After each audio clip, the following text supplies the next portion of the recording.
వ్రతశాల ఇది నా యేసు నివసించశాల.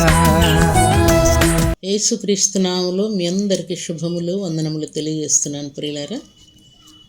ప్రతి ఉదయమున దేవుడు మనతో మాట్లాడుతున్నాడు. ప్రతి సాయంకాలమున కూడా పరిశుద్ధ ఆత్మదేవుడు ఒక శ్రేష్టమైన వాక్కును మనకిస్తూ ఉన్నాడు ప్రియులారా.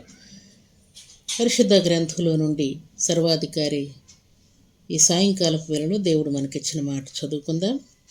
యెషయా గ్రంథం 42వ అధ్యాయం 13వ వచనాన్ని చదువుకుందాం. యెహోవా శూరుని వలె బయలుదేరును, యోధుని వలె ఆయన తన ఆసక్తి రేపుకొనును. ఆయన హుంకరించుచు తన శత్రువులను ఎదిరించును, వారి ఎదుట తన పరాక్రమం కనపరుచుకొనును. దేవుడి శ్రేష్టమైన మాటలు దీవించునుగాక. సర్వశక్తిమంతుడైనటువంటి దేవాతి దేవుణ్ణి మనం కలిగి ఉన్నప్పుడు చాలాసార్లు దేవుణ్ణి మనం మర్చిపోయినప్పుడు మనం బలహీనులంగా ఒట్టివారముగా అయిపోతూ ఉంటాం ప్రియులారా. అయితే దేవుడు ఒక వీరుడని, శూరుడని, సర్వశక్తిమంతుడని చాలాసార్లు మనం మర్చిపోతూ ఉంటాం. అయితే దేవుడు అంటూ ఉన్నాడు, యెహోవా శూరుని వలె బయలుదేరును. మనల్ని కాపాడడానికి, మనల్ని రక్షించడానికి, మనకు సహాయం చేయటానికి దేవుడు శూరుని వలెను, యోధుని వలెను ఆయన తన ఆసక్తిని రేపుకొనునంట. మనకు సహాయం చేయటానికి దేవుడు యుద్ధం చేయించినటువంటి శూరుని వలె బయలుదేరుతాడంట. తర్వాత యోధుని వలె ఆయన ఆసక్తి రేపుకుంటాడంట. ఆసక్తితో, ఎంతో రోషముతో కోపాన్ని రేపుకొని మనకు సహాయం చేయడానికి బయలుదేరుతానని దేవుడు సెలవిస్తున్నాడు. అలాగే ఆయన హుంకరించుచు తన శత్రువులను ఎదిరించును, వారి ఎదుట తన పరాక్రము కనపరుచుకొనును అంటూ ఉన్నాడు. దేవుని సన్నిధిలో మనం ప్రార్థన చేస్తున్నాం, ప్రభా ఫలానా ఆయన నాకు శత్రువు అయిపోయాడు, ఫలానా స్త్రీ నాకు శత్రువు అయిపోయింది, ఫలానా వ్యక్తులు నాకు శత్రువులు అయిపోయారు, దయతో కనికరించయ్యా, నువ్వు నాకు సహాయం చేయాలా, నువ్వు సహాయం చేయకపోతే నన్ను ఎవరు ఆదుకుంటారయ్యా అని మనం దేవుని సన్నిధిలో ప్రార్థన చేస్తూ ఉన్నప్పుడు దేవునికి బహు రోషం వచ్చి శూరుని వలె, యోధుని వలె ఆయన తన ఆసక్తిని రేపుకుంటూ హుంకరించుచు శత్రువులను హతమార్చడానికి బయలుదేరుతాంట పిల్లారు. దేవునికి స్తోత్రములు కలుగునుగాక. అందుకని దేవుడు అలాగూ బయలుదేరుతాడు కనుకని దేవుని ప్రియబిడలు ఎక్కడికి బయలుదేరినా కూడా వారు విజయోత్సాహంతో వెనక్కి వచ్చారు ప్రియులారు. విజయాన్ని సాధిస్తూ వెనక్కి వచ్చారు, ఓడిపోయి రావట్లేదు ప్రియులారు.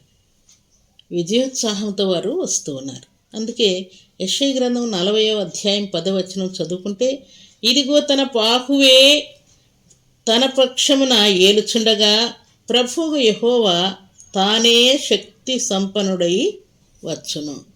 ఆయనే శక్తి సంపన్నుడై, బలహీనుడు కాకుండా బలాఢ్యుడై, శక్తి సంపన్నుడై తన బిడ్డలకు విడుదలను, స్వస్థతను, దీవెనను, ఆశీర్వాదాన్ని, క్షేమాన్ని కలుగచేయటకు దేవుడు శూరుని వలె, యోధుని వలె కోపాన్ని రేపుకొని వస్తూ ఉన్నాడు ప్రియులారు. దేవునికి స్తోత్రములు కలుగునుగాక. ఇంత రోషం కలిగిన దేవుడు, ఇంత పరాక్రమం కలిగిన దేవుడు, ఇంత ప్రేమ కలిగిన దేవుడు మన వెంట వస్తూ ఉంటే ఇక శత్రువులకు విజయం ఎక్కడ దొరుకుతుంది ప్రియులారా?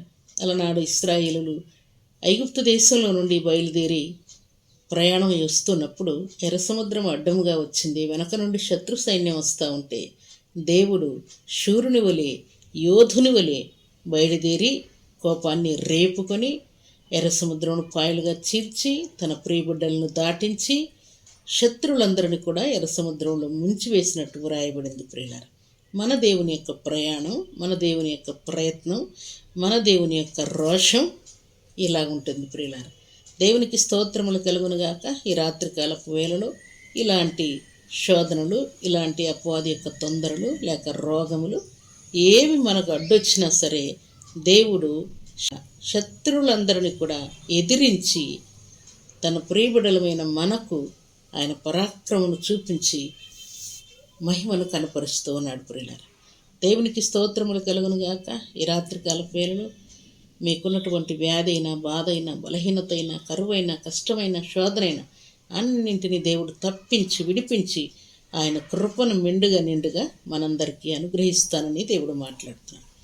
దేవుని సన్నిధానంలో చేరిన మనందరి జీవితాల్లో ఈ శ్రేష్టమైన వాక్కులు దేవుడు దీవించి ఆశీర్వదించునుగాక.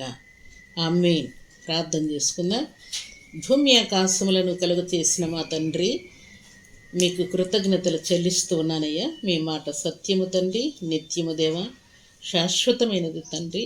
మాట ఇచ్చి నెరవేర్చే దేవుడు అయ్యా. మంచి దేవుడవు, గొప్ప దేవుడవు. తల్లి అని మరచనేము కానీ నేను నిన్ను మరువనని సెలవిచ్చిన దేవుడు.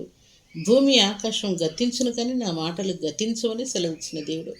ఒకవేళ శత్రువులు మమ్మల్ని బెదిరిస్తూ ఉంటే శత్రువులను ఎదిరించుటకై తండ్రి, మరి శూరుని వలె, యోధుని వలె దేవా, మీరు పరాక్రమతో కోపము రేపుకొని నా తండ్రి బయలుదేరి ఉన్నారు. దేవా, మీకు స్తోత్రములు చెల్లిస్తున్నాను. ఈలాగున మీ లేఖనములో సెలవిచ్చినట్లుగా నిజముగా నా తండ్రి, మీ కరుణా కటాక్షం మా మీద ఉన్నట్టుగా మీ బాహుతో మా పక్షముగా నా తండ్రి యుద్ధములను జరిగించి శత్రువులను అణిచివేసే శక్తి సంపన్నుడుగా ఉన్నారు. కోట్లాది వందనములు తండ్రి. శుభదినాన శ్రేష్టమైన శక్తి గల మీ నామనికి స్తుతులు చెల్లిస్తూ అలనాడు భక్తులకు అబ్రహాం, ఇస్సాకు, యాకోబులకు తోడయిండి వారి శత్రువులందరినీ అణచివేసి ఎలాగున మీరు విజయం ఇచ్చారో వారి పక్షముగా మీరు శూరుని వలె, యోధుని వలె ప్రయాణం చేశారు. అలాగ మా పక్షముకు కూడా మీరు ఉంటున్నందుకే మీకు కృతజ్ఞత స్తుతులు స్తోత్రములు వందనములు చెల్లించుకుంటూ ఈ రాత్రికాలపు దీవెన ఆశీర్వాదం ప్రతి బిడ్డకు అనుగ్రహిస్తూ మహిమ పొందమని ప్రార్థిస్తూ, అలాగే తండ్రి మరి డిఎస్సి కోసం ప్రిపేర్ అవుతున్న బిడ్డలు ఎగ్జామ్లో మీ కరుణ చూపి క్వాలిఫై మార్కులు ఇచ్చి మహిమ పొందండి. నిశ్చయముగా డిఎస్సిలో జాబ్స్ ఇవ్వండి తండ్రి, మీకు స్తోత్రాలు. ఎవరి బిడ్డల వివాహాలు సెటిల్ చేయండి రాజా, మీకు స్తోత్రాలు.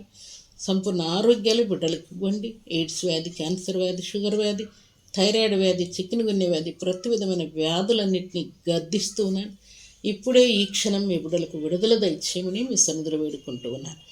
నా సురక్షకుడా, మీకు కృతజ్ఞతాస్తుతులు స్తోత్రములు వందనములు చెల్లించుకుంటూ ఈ రాత్రికాలపు దీవెన ప్రతి బిడ్డకు అనుగ్రహిస్తూ మేలు చేయమని దీవించమని మీ కృపగల హస్తములకు బిడ్డలందరినీ అప్పగించుకుంటూ యేసుక్రీస్తు అతి పరిశుద్ధమైన నామములు స్తుతించి ప్రార్థించడి వేడుకుంటున్నాము తండ్రి. ఆమేన్.